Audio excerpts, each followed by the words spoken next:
So I did prime my lids already, and for my base, I like to go in with the Colourpop No Filter, and then I use the Plouise. So I'm just going to go in and carve out my brows first.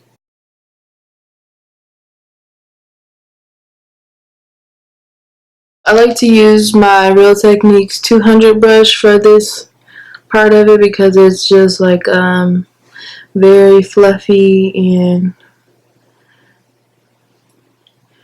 it's not a brush that has bristles that go all over the place, so it does exactly what I need it to do.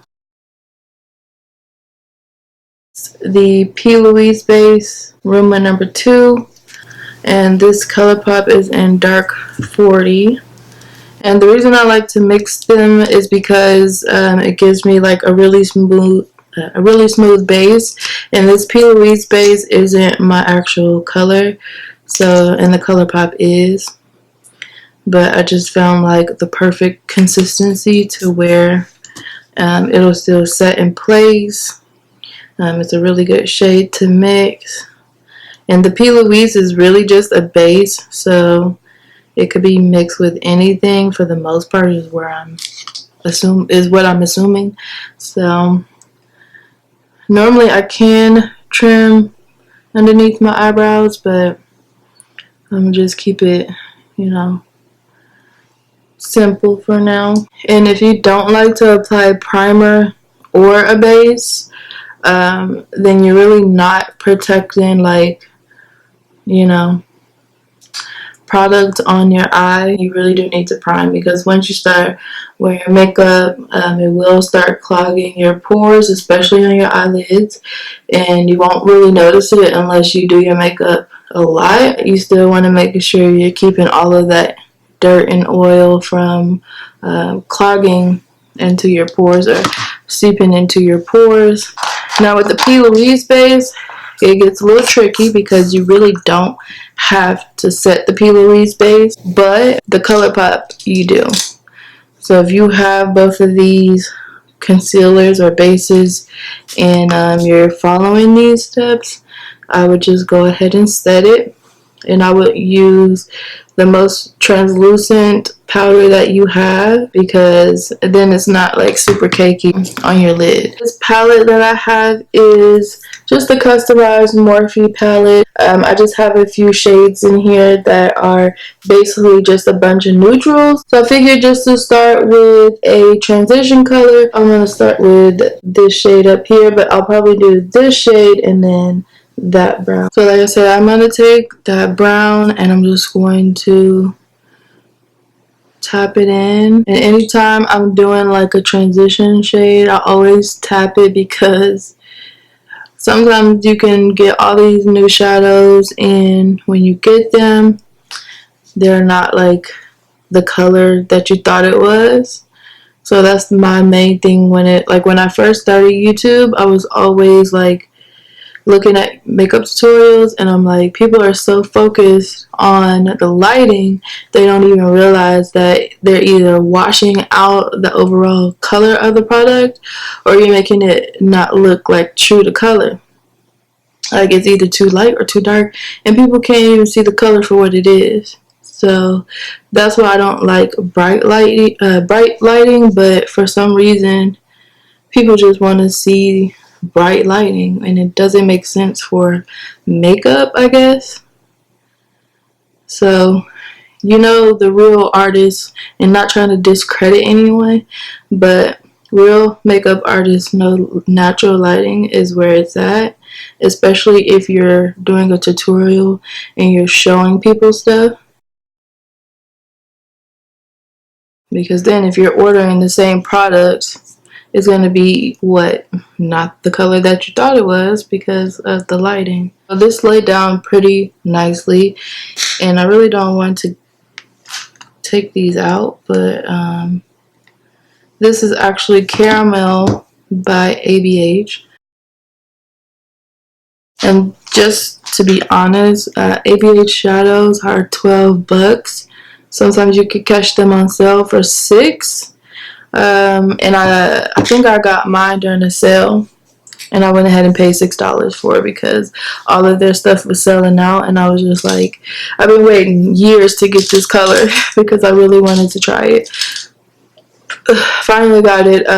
So that you can find many shades that looks like this, but this is the most neutral brown for me. Then I'll cut down my lighting a little bit more, but my lighting has been really weird, so I'm trying to work with it, and unfortunately I'm going to be messing with it a little bit. So the brush that I use was the Morphe R38.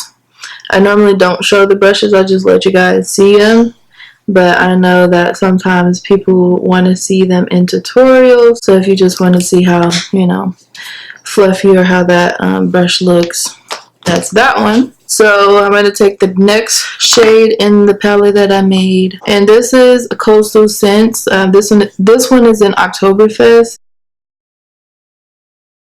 So that's what Oktoberfest looks like. And then I'm going to be using a dupe for the MAC 217 brush.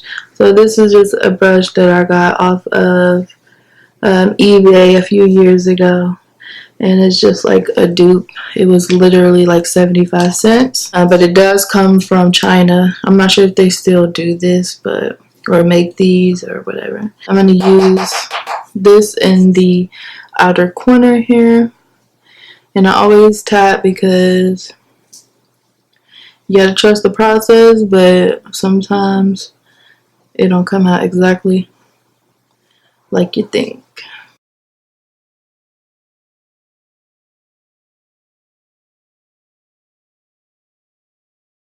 So I like how brown this one is.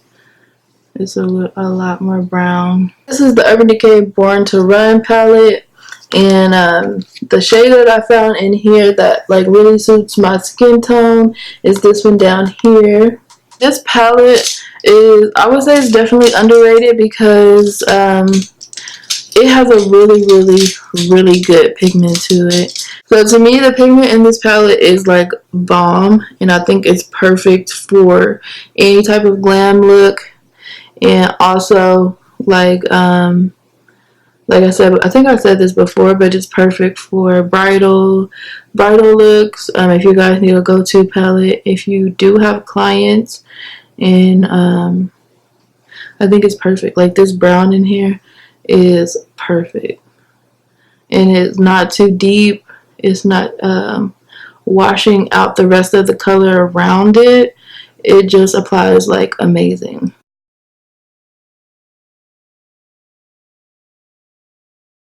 So I like using these like light feathery type brushes. This is a Morphe M330.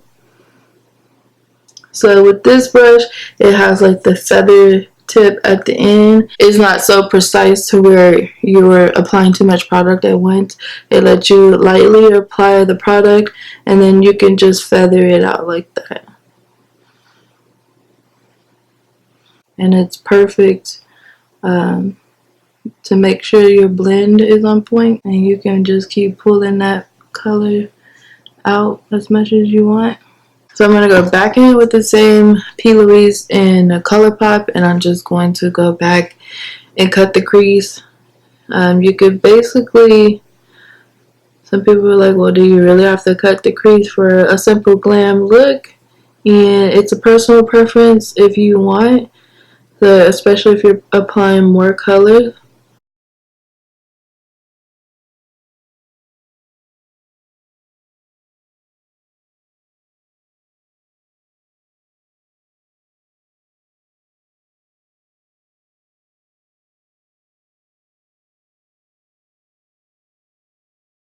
So when I get to the edge here, I kind of just like,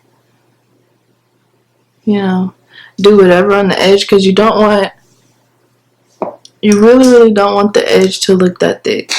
A little powder just to set that in place. And if you do have like a type of hooded eye, and as you can see, like the creasing, when you look up, it kind of crease right there.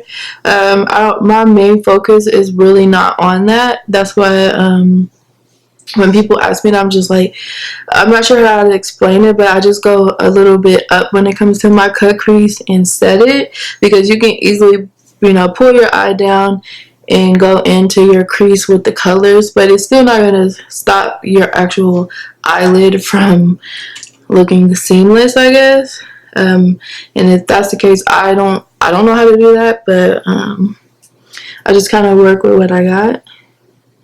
So if you go back in with that dark shade, you can, remove those harsh lines from the outer layer of the cut crease.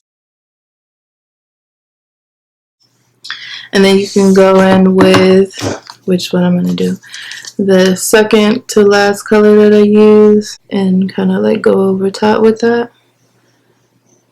And they say you can ombre it out, if that's what you want to call it.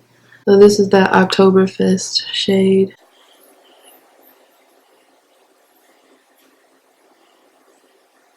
So I'm just going to take the second pink in this Doll Vibe stack.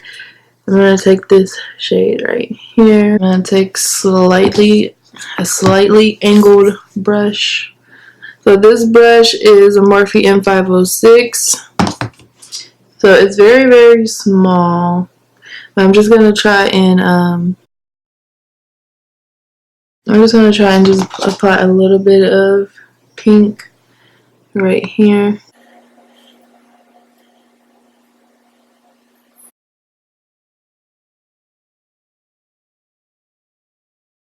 I'm going to take this like white from the 39S. It's more like a rhinestoney white, I guess like a pearl.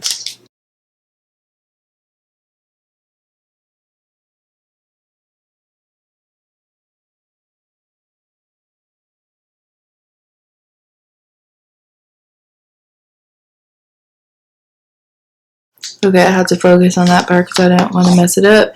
But I literally just used because I don't have like a pointed brush, so I just used the NYX white eyeliner, and I used the pigment, and I put some water on it to kind of activate it a little bit.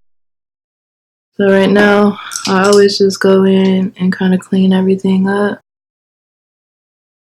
This is the Mia Adora Unshakable eyeliner. It's a really good eyeliner you can get off of Amazon.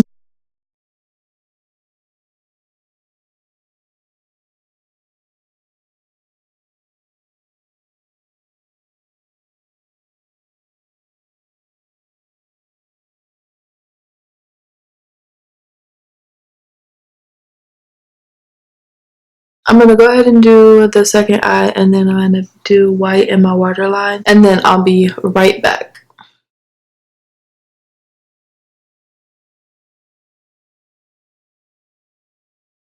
Alright, you guys, you have made it to the end of this video, and thank you so much to Sahara for the theme of this month's collab. I thought it was really, really fun, and I hope you guys enjoy. And like I said, make sure you guys are following, or make sure you guys are subscribed to everyone in the collab group. Make sure you check out their videos down below, and also give them some positive feedback and support. Thank you guys so much for tuning into this video. I will see you guys in my next one. Bye.